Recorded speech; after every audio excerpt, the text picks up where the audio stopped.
ಇನ್ನು ಅಶೋಕನಿಗೆ ಕೆಡ್ಡ ತೋಡೋದಕ್ಕೆ ಸರ್ಕಾರ ಮುಂದಾಗಿದೆ. ಟೌನ್ಶಿಪ್ ಮಾಡೋದಕ್ಕೆ ಕೊಟ್ಟಂತಹ ಜಮೀನು ವಾಪಸ್ ಪಡೆಯುವ ನಿರ್ಧಾರ.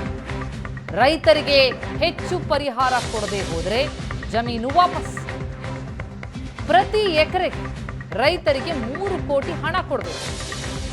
2013ರಲ್ಲಿ ಎಕರೆಗೆ ಬರೀ 41 ಲಕ್ಷ ಕೊಟ್ಟು ಭೂ ಸ್ವಾಧೀನ ಮಾಡಿಕೊಂಡಿದೆ.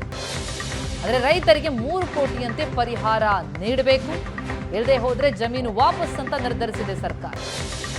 ಸರ್ಕಾರ ನಿಗದಿಪಡಿಸಿದ ಹಣ ನೀಡದೆ ಹೋದರೆ ಜಮೀನು ವಾಪಸ್.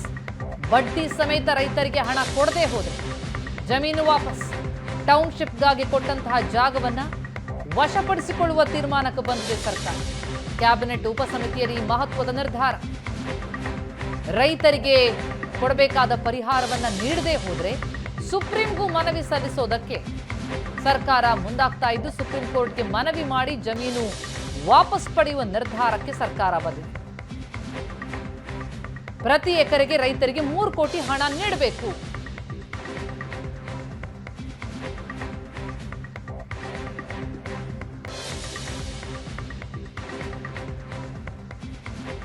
ಇವತ್ತು ಕ್ಯಾಬಿನೆಟ್ ನೈಸ್ ಕಂಪನಿ ಸಂಬಂಧಪಟ್ಟಂತೆ ಸಿ ಪಾಟೀಲ್ರವರ ಅಧ್ಯಕ್ಷತೆಯಲ್ಲಿ ಕ್ಯಾಬಿನೆಟ್ ಸಬ್ ಕಮಿಟಿ ಇದು 2ನೇ ಸಭೆ. ಸುಮಾರು 26 ವರ್ಷದ ಹಿಂದೆ ಟೌನ್ಶಿಪ್ಪನ್ನು ಮಾಡಬೇಕು ಅಂತಕ್ಕಂಥದ್ದನ್ನು ಅನೌನ್ಸ್ ಮಾಡಿದ್ದಾರೆ.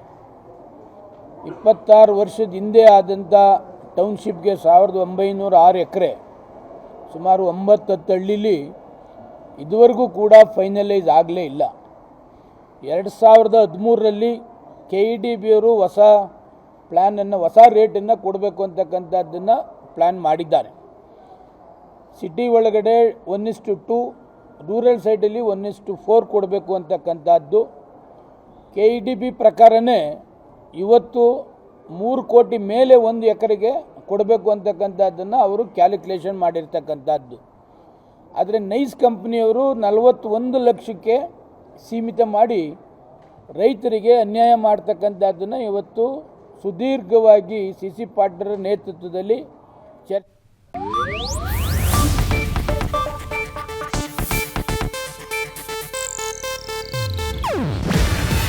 ಇದು ಏಷ್ಯಾನೆಟ್ ನ್ಯೂಸ್ ನೆಟ್ವರ್ಕ್ ಪ್ರಸ್ತುತಿ.